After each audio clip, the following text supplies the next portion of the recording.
Because I didn't know what interoception was. Yes, it's really important in both physical health and in emotional well-being. So interoception is the capacity to be aware of internal sensations.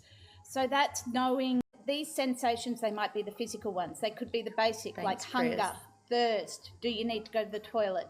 These things can be different in neurodivergent people, and for some people they do not feel hunger, thirst. They do not know when they need to go to the toilet. Until you're like starving and you're like, oh my God, I haven't eaten all day. This is so weird. Yes, that's one of the things. Some, often you have the capacity to be aware, but it doesn't actually come into purple until it's right at an extreme and you immediately need to act on it.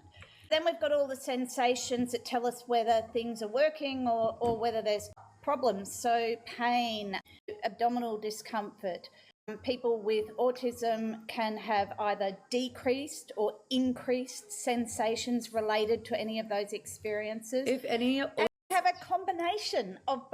So you might have increased sensitivity to your heart rate and decreased sensitivity to pain in your stomach. I have decreased.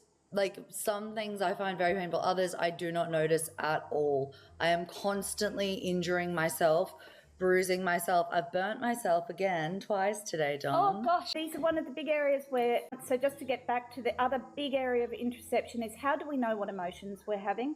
We actually, emotions are where we have what's called a felt sense. We have an experience somewhere in our body and then our brain reads that and attaches a label to it. So if I'm feeling angry, people have got very different ways to describe it, but as soon as I say I'm feeling angry, I've got an internal sensory change that is my felt sense related to that. Thank you, everybody. Chris, if you're not experiencing it, then it gets really hard to know what you're feeling and then be able to let other people know what you're feeling, act on those emotions.